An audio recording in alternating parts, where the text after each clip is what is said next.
Be shown. Yes, thank you. Thank you.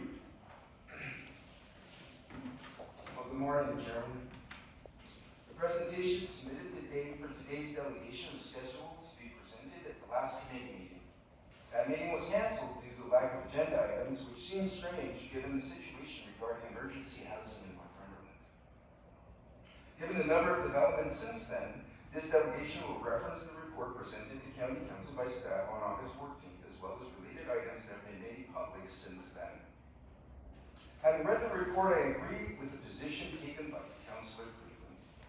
The report does not address the current crisis, contains no data regarding the encampment, nor does it contain any plan to deal with an eviction of the encampment, which we now know from MPP Piccini will take place no later than November 13th of this year.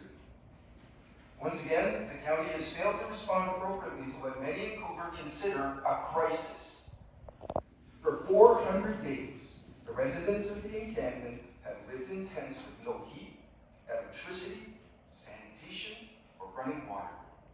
For 400 days, we in Cobourg have lived through crime, overdoses, shootings, rampant drug use, violence, theft, fires, drug trafficking, and countless acts of civil disobedience. For 400 days, we heard sirens day and night. For 400 days, the county and the town of Cobourg have been unable to collaborate and find a solution. For 400 days, the county has assumed the same plan and expects a different result. In a crisis, we expect our governments to work together and lead for the good of all the people they represent. As the inevitable eviction approaches with each passing day, the county insists it's doing everything it can and will do nothing other than react to whatever happens. In fact, it says Cobourg is the problem for not supporting 310 Division and Transition House by passing bylaws to protect their community. So what about 310 Division and Transition House? At this time, Chairman, I would like to enter into the public record the following: a transcript of my delegation, documents obtained from the County of Northumberland through Freedom of Information requests, and documents obtained from the public domain. Now, I informed this committee during my last delegation that I would be holding the county accountable for its response to emergency housing.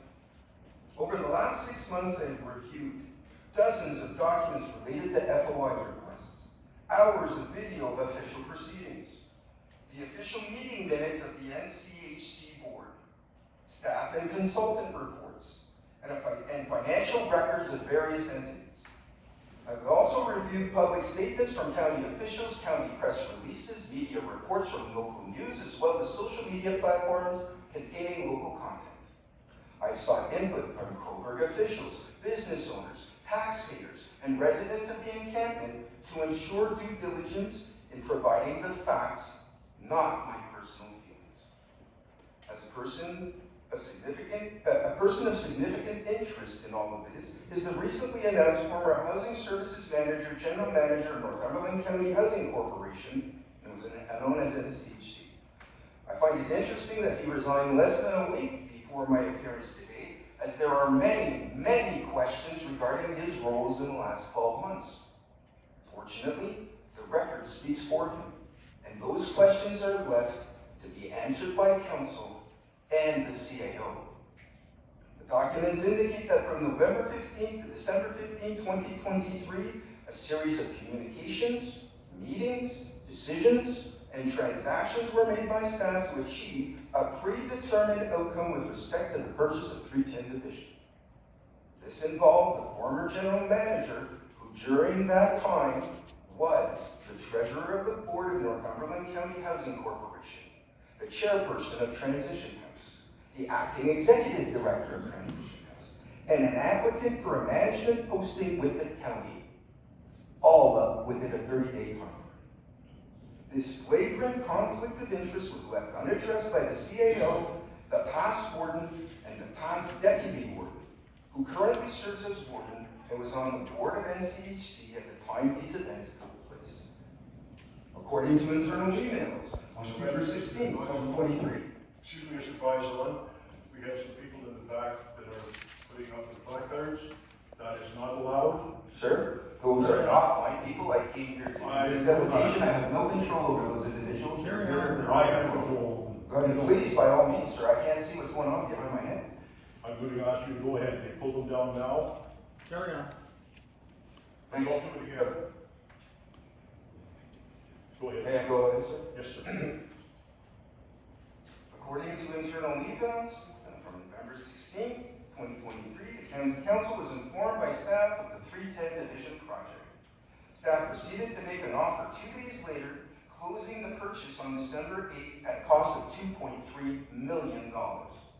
Internal emails also indicate that staff were moving ahead as quickly as possible on a property that was not listed for sale publicly. That they were using reserve funds with the county, giving title to Transition House in exchange for a mortgage held by the county, and that they had no plan other than buying 310 Division on behalf of Transition House. As chairperson and acting executive director of Transition House, the former general manager negotiated and signed the MOU on behalf of Transition House on December 6th. The following week, on December 15th, he was in a job interview with county staff that he had negotiated with, worked with, and had reported to the NCHC board that he sat on as treasurer. On January 10th, he was offered the position, beating out 11 other applicants, 3 of which were interviewed, despite having no past history or qualifications for the role. The financial records reviewed clearly indicates that the county provides funding to Transition House with preference and no accountability.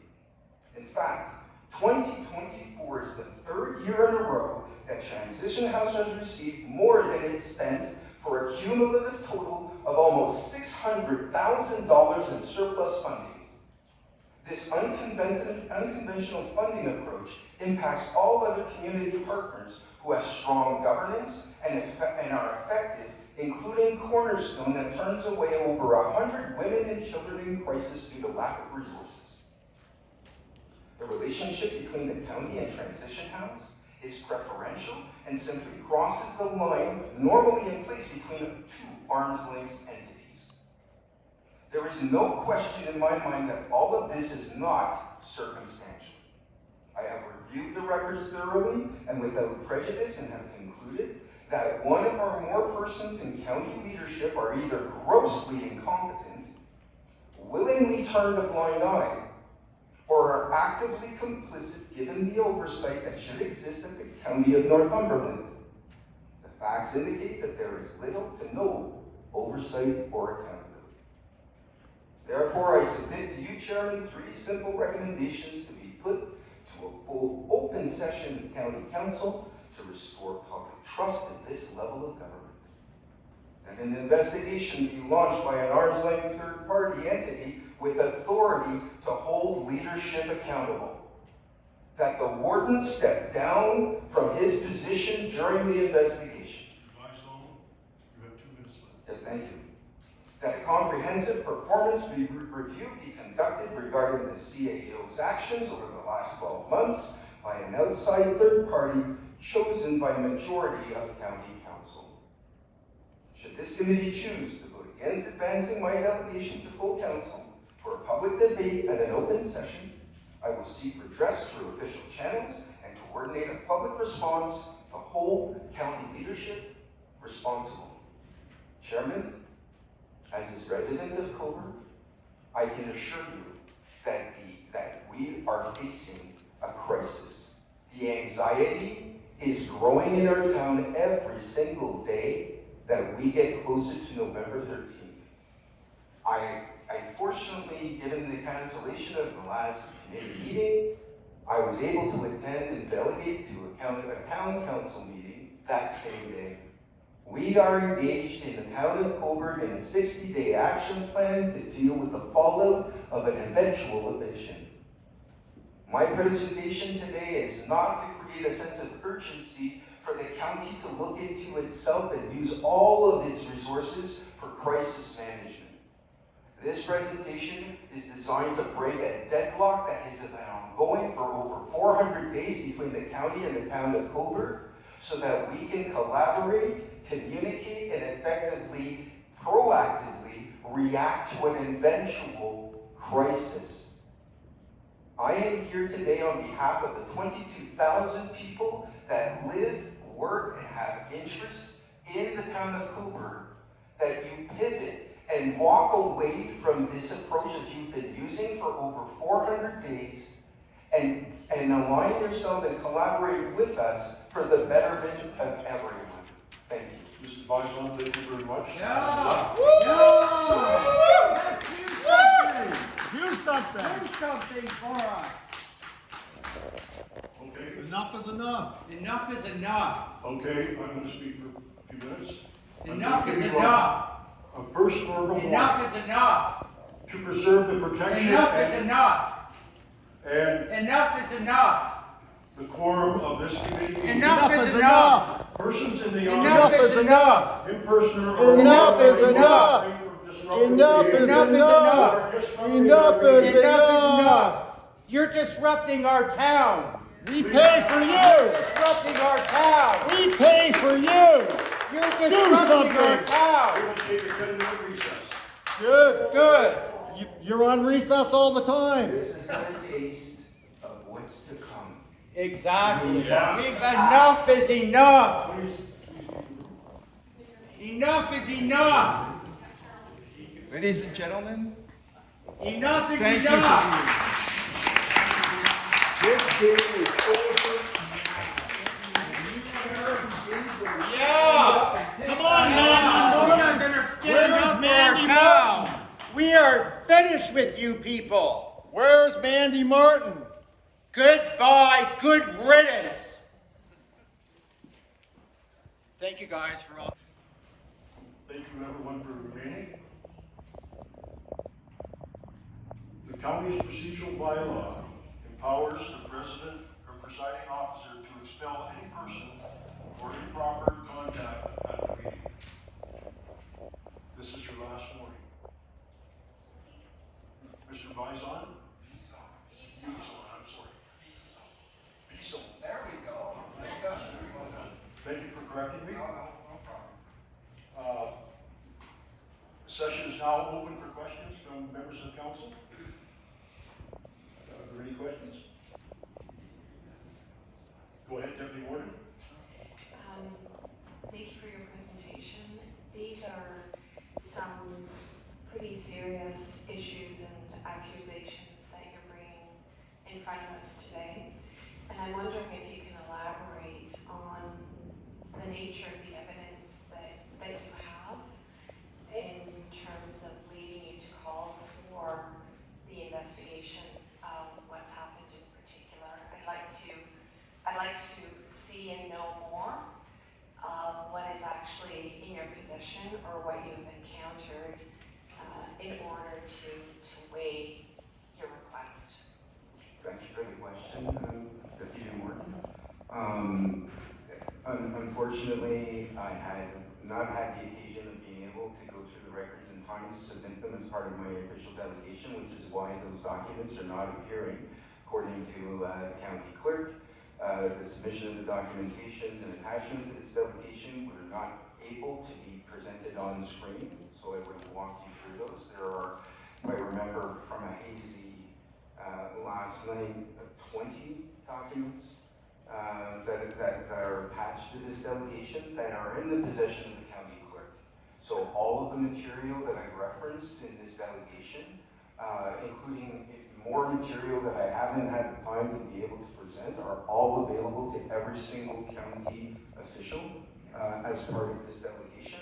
I spoke and confirmed with Madison this morning that she did receive my email with those documents. I think there's 16, if I remember correctly, there were 16 attachments to that email, and you are more than welcome to sit through them, and I have no problems in being told that I am wrong, that I misinterpreted, but given the extent of the information received over the last 5 months and all of my due diligence, and I worked hard, countless hours, in ensuring that I would not make a false accusation or could not support anything I said without facts.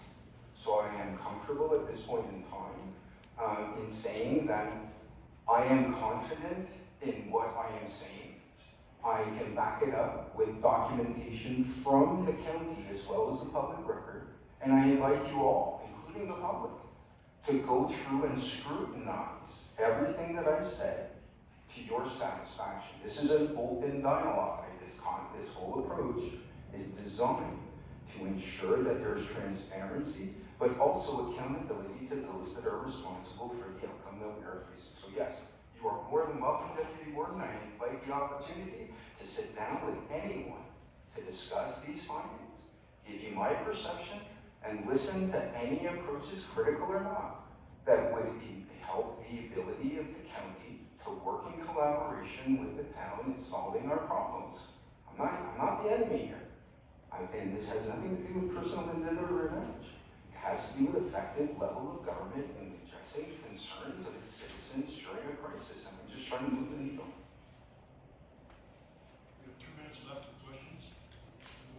Just a follow-up question. You had noted that unless the conditions that you had set out or requested to us were met, that you would be seeking alternative forms of redress or accountability. And I'm just wondering if you could elaborate on that.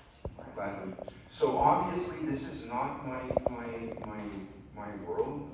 I'm a financial planner. Ask me anything about that and I'll tell you. Legislative protocols and procedures are not, they're just not, I will figure it out. But the reality is that if you do not take action, if you choose to ignore and discredit what I'm saying, then I will pursue my path and go to the Ombudsman or the municipality, Ministry of Municipal Affairs, any outlet or any entity that has the ability to come in from the outside and look at what's going on at the county. This is not the only case. This is just one of many instances in which the county has underperformed, underdelivered, overspent, and has not been accountable to the people of the county. And this is the beginning of that what I'm hoping for is reform. We need reform at this level of government because year after year after year, and Councillor Cleveland has attested to this many times, that there is a stumbling block, there's a stalemate in effectively managing the resources of the people. It has to change. And I want to go home. I want to go to work. This has been exceptionally trying for me, but it needs to be done. And if I'm in a position to be able to do it, I will. Not for my benefit. I get nothing out of this. In fact, it's costing me much. But it's important for the people of Cobourg and the people of Northumberland to have effective, accountable government. And that's what this is all about. Thank you, Mr. Bison. 5 minutes to comment. It's Bisson. That's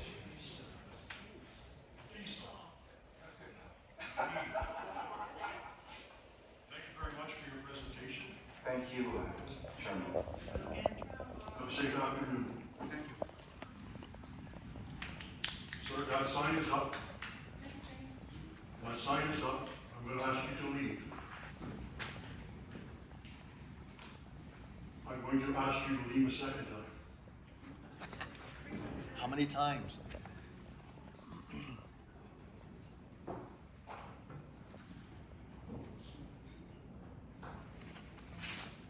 I have a recommendation here that the Social Services Committee receive a presentation from James Bison regarding homelessness in Campbell. Response report for information, and further that the committee recommend the county council receive the PowerPoint presentation for information. Can I get a move in second? Moved by Warden Ostrander, seconded by Deputy Warden Hankivsky. All in favor? Motion's carried.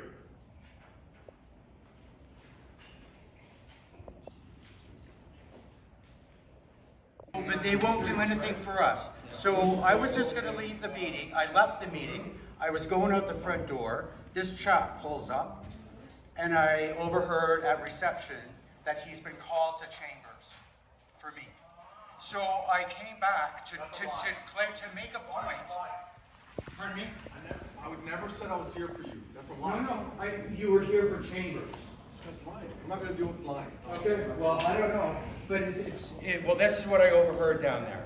So I want you guys to be aware of how quickly a police response can happen. And you guys in the community, as I am, we do not have that safety and security. Okay? So I'll leave now, but I just wanted to make this point. Okay? So please, this is food for thought for us.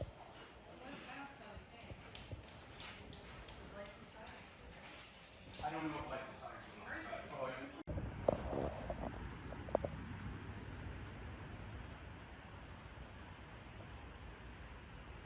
Phase one allowance. That's kind of, just a simple yes or no is basically could be the answer. Through you, Chair, it's not quite a simple yes or no. People will be allowed to rest.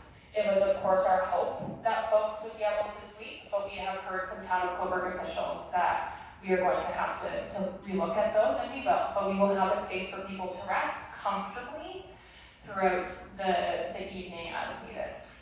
I guess the reason I'm sort of harping in on this point is because we just heard the warden suggest that we have a plan, but what I'm hearing is that we know they're not going to be allowed to sleep at 310. And is it correct that we're going to maintain shelter services at the current transition house on Chapel Street as well? Through you, Chair, until the full phase, until the second phase of 310 Division Street is open, we will ensure that there are shelter spaces for folks, which is at the current 10 Chapel as well as motel. When 310 Phase 2 is granted occupancy, those shelter services will wind down and will transition into 310 Division. Well, I think it would be if 310 is granted occupancy on phase 2. So at this moment in time, I just want to clarify the facts. We know residents will not be allowed to sleep on the main floor of 310. We understand that currently the only shelter services are at Chapel Street location. And we know the residents at the academy won't or aren't able to go to Chapel Street or are banned or won't go there. So I guess I'm confused. If they can't sleep at 310, they're not sleeping at Chapel Street. What are we going to do there in Interruption?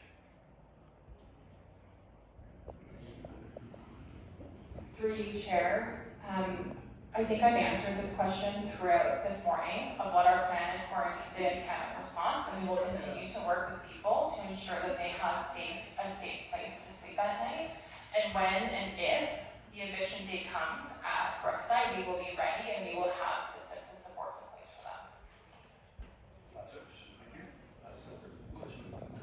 I guess, thank you very much, Ms. Carmen. I guess, going back to something you said, excitedly about all the services that we're going to be offering, the wraparound, how all of the community engagement is coming together at 310, and everyone's really excited about it. So I want to just focus on sort of the positive aspect of this.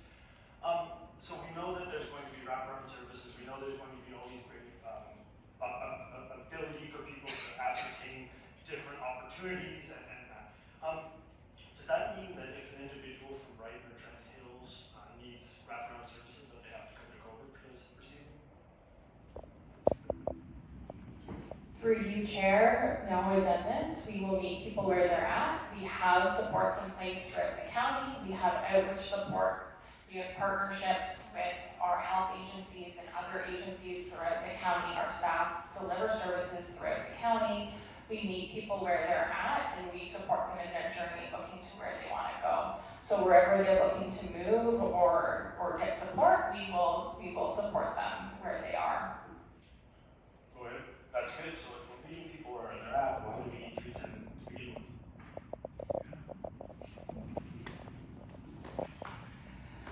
Through you, Chair, I think 310 Division Street is a solution or is part of a solution that provides a modernized shelter service. It meets the barriers that have been identified by the current shelter, including pets, including low occupancy rooms at the shelter.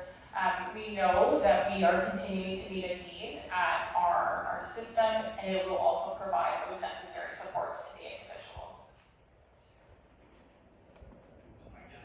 Apologize for my ignorance, Ms. Carmel. You keep using the word support. So I guess when we're talking about the individuals who, say, use one of our wonderful treatment beds, and you're saying, yes, the county provides supports. What do those look like? What are some of the supports we provide? Do they, like, go to narcotics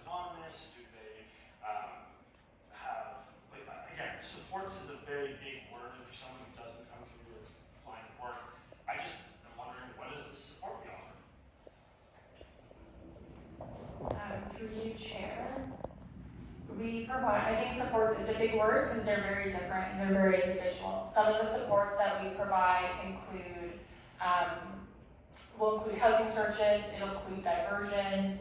Diversion means we're looking for somewhere for someone to live tonight and what barriers that they may have to get there that we can resolve. So for example, in a diversion conversation, a service provider will ask a question of, is there somewhere you can go tonight?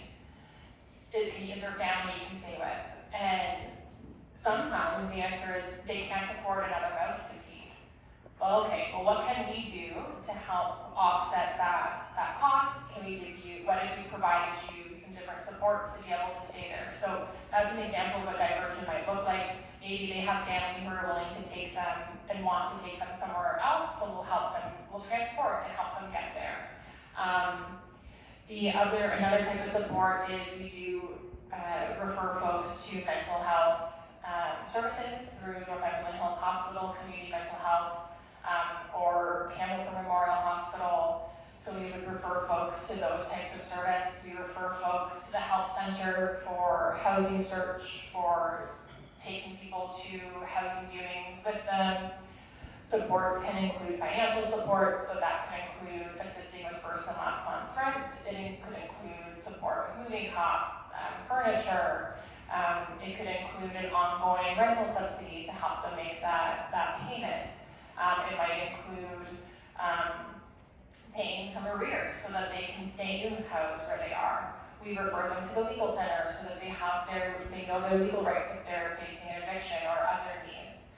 We have food support programs that we would provide to individuals that we would refer people to. We have medical and dental programs and all of vision programs, all of those things that we can refer people to. We have our community paramedicine program that we help folks get that frontline healthcare service provision as needed. And so it's a really broad list of services. I'm sure I have forgotten some. So my apologies to you, Chair, and to the services I might have forgotten. But we are an ecosystem. I think that's a good word for the way in which we respond and serve folks that are in need, and we do that on an individual basis. It may include, counseling or group withdrawal programs and things like that Councillor Cleveland had mentioned, but it would be based on an individual need. Thank you, Associate Director. I've got Important sensitive issues. And now what it's going to appear to the public is that we're stifling honest and clear conversation about one of the most controversial subjects, one of the most hotly debated subjects. And it shows, unfortunately, as a member of this level of government, it shows arrogance that we won't take the time to debate them because meetings are scheduled and because other people have important events that we're not going to fully go through the motions. Again, perhaps if this meeting wasn't canceled last month, we would have dealt with it then, but here we are now, and now this level of government is once again stopping questions. So I mean, at this point, the message is received, let's move forward. I disagree that we're stopping. We're going to give another person an opportunity to present her delegation. And then Thank we're you. allowed to question after it.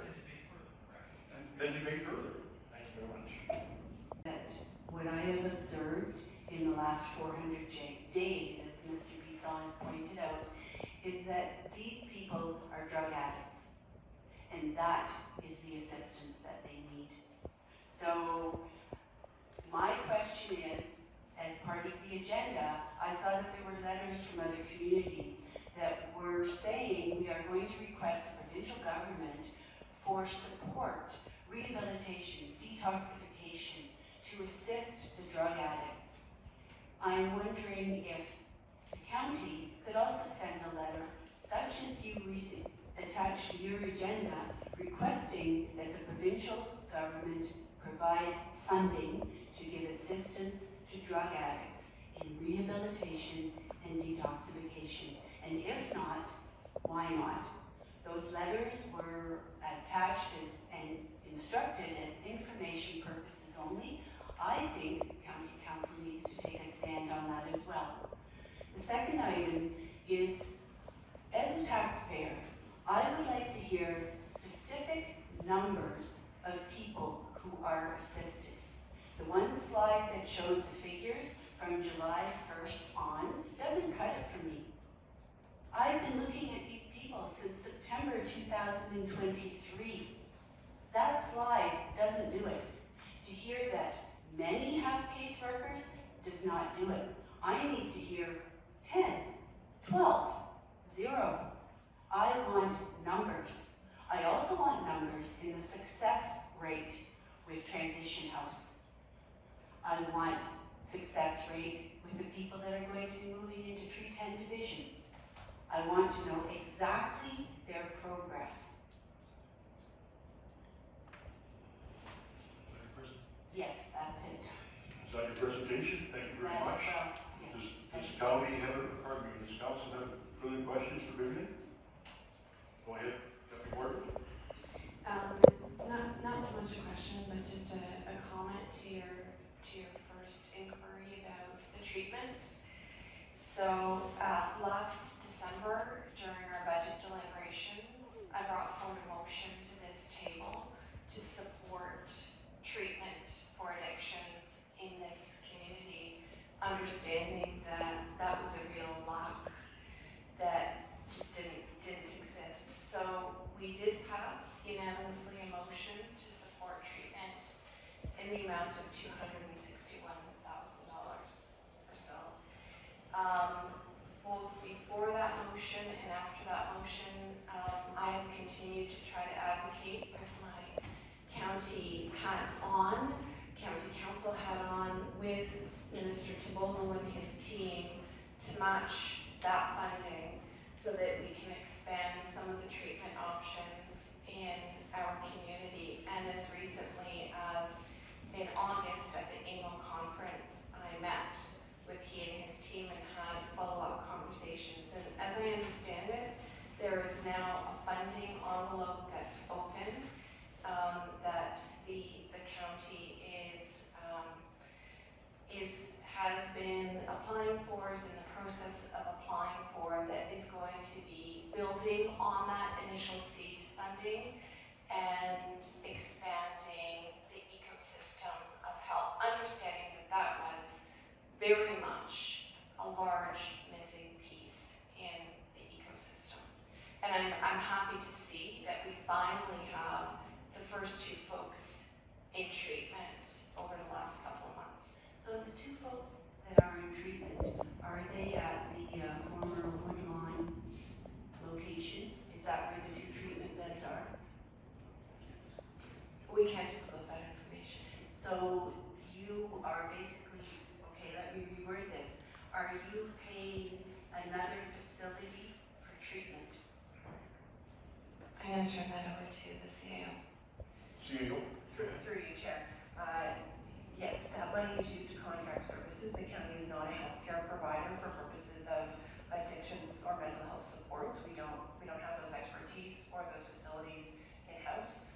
So those funds were used to contract with another entity because the provincial system does not provide enough supports. There are supports, and when we talk with our partners, there are a number of opportunities available. Sometimes folks aren't aware of what they are, and they need support and assistance with getting a pathway to accessing those services. But again, they're voluntary, and the programs that we apply for are very competitive because communities across the province are all bidding for those same dollars from the province and those same beds and the same healthcare supports. And every community has similar stories in asking for those resources and passing motions and resolutions to request more from the province. So we are certainly doing that. As Deputy Warden mentioned, we've made various applications whenever funding opportunities come available, as well as sending our own letters of support and resolutions over time. So this county council has prepared a similar letter to what was attached to your agenda from other communities. Go ahead, Madison. Putting the clerk on the spot. I believe we passed historically, there have been various versions of these types of letters. I don't know if we supported this exact one, but there have been many that have crossed council's desk, and we do often support them. When we receive information, sometimes that's because we've already supported a very similar request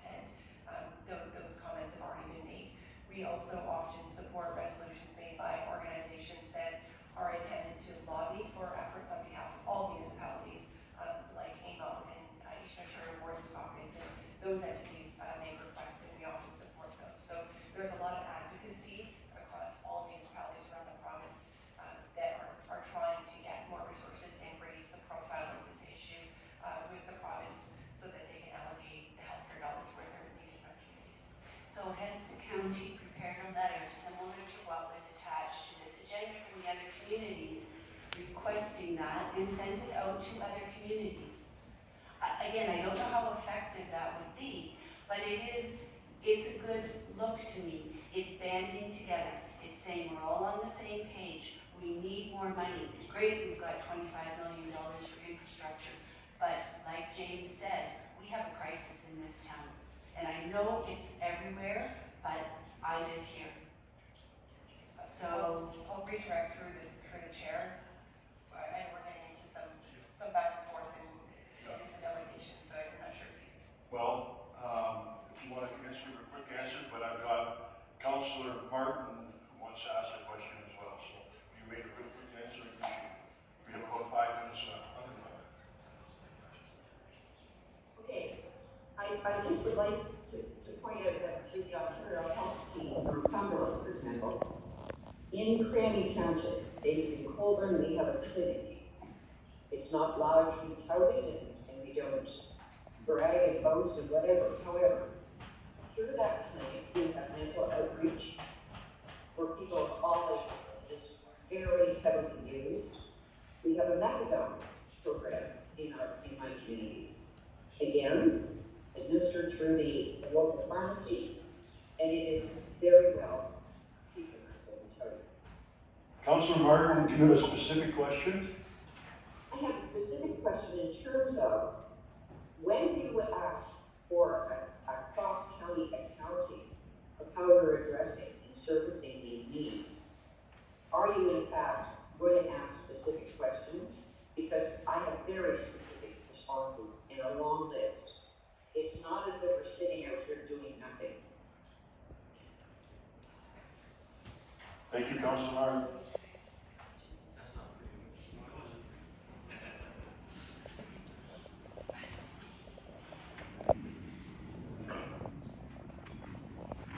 Okay,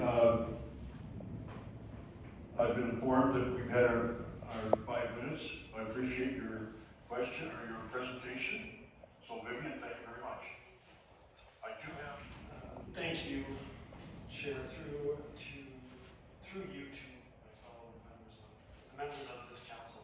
I've just received an email, and it's because I missed the standing committee in Cobourg today.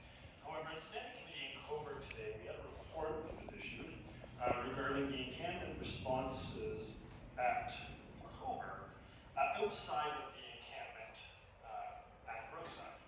And to date, we are at 52 calls of service for various encampments in and around Cobourg, not inclusive of the Brookside encampment.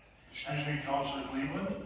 We've got a motion on the floor, and I think we're a little bit off subject. We should approve this first.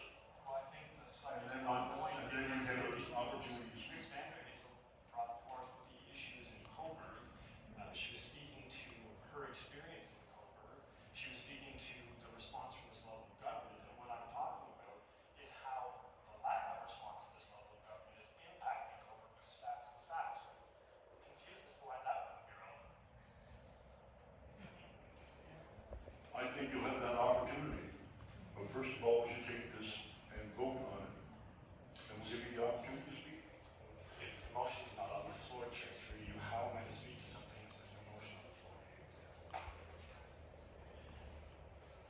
We're going to approve this motion, and then AA will come back on the floor for discussion.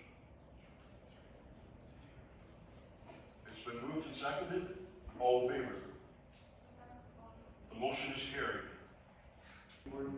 Wonderful news to see this motion come forward. I guess the question I have, we've heard today that we're still using the Chapel Street location for transition house. We've heard the 310's coming. I think it'd be appropriate maybe to let the people of Cobourg know what the intention of the county is with the existing transition house. Because I think what a concern for many that I'm hearing is that once 310's open, we're going to keep the old Chapel Street running as well. Because it would be nice to see in this motion perhaps that there's a clear intention of this council that once 310 is open, that we will be closing the Chapel Street location and not running two separate shelters within the same subdivision. I think the CAO would like to respond. Through you, Chair, I can answer that. That's already been discussed at County Council at length, and they are aware that it's part of the agreements with Transition House and the operating agreements for 310 once 310 is up and running, Chapel Street will no longer be operational as an emergency shelter. So it will be one shelter. And as the Associate Director explained earlier, that is why we're consolidating services and moving them into 310. That's always been the plan since this was proposed. Go ahead, Councilor Cleveland. Follow up, and that's a perfect sort of rationale, and I accept that. I guess in the theme of this motion, which is again to relocate and to potentially spread out shelter services, I think it's fair and reasonable to ask that the Chapel Street location will not be used for any social services usage until such a time that there are other areas within the county which are now operating in social service capacity. So while it's great to hear it won't be emergency shelter space, I think the residents of Cobourg would like to know that it's not going to be used by the county for any social services while we're handling the larger burden of 310 division. CAO. Through you, Chair, the county won't own that building. We don't own it now. It is an independent organization that owns it. So we don't have any supports for there. We don't have any agreements to operate it. But we cannot direct how an independent organization uses their assets. But the county has no plans, and we have explicitly said in our agreement that we will only be funding 310, and we will not be funding any services through transition house at that facility. So that's already covered in agreements. That's been discussed many times and publicly stated before, so that the community should be well aware of that. But it is separately owned, so we cannot direct what they do with it. We don't have any plans. Martin, you have a comment? Asked and answered, thank you. Mr. Cleveland. Follow up, thank you, CEO, and I do acknowledge that this has been cleared in the public domain many, many times by yourself and this council. Sometimes it's the fourth and fifth time when we speak to it in the microphone that that message resonates, so I appreciate that. I guess my last sort of point on this, or concern, I was bringing up the fact that we hear of a disproportionate problem or issues in Cobourg, and as I was saying, we have now read a report outside of the encampment at Brookside. Just since January of this year, we have had 52 calls to disband other encampments that have popped up in the city of Cobourg. To my fellow councilor, Councilor Martin, it's great that you have a single methadone clinic in your town. It is not fair, appropriate, or acceptable to think that you can compare your single methadone clinic in your community to what the people in Cobourg are going through. And each and every time you step to the microphone to justify it, you make this level of government seem out of touch. You make this level of government seem like we don't respect what Cobourg is going through, and you cannot compare apples to the nightmare that the Cobourg residents are going through. So please, moving forward, let's stop trying to compare what's going on in Cobourg with any other community in Northumberland County. It's inappropriate and it is not acceptable, and all we are doing is sounding condescending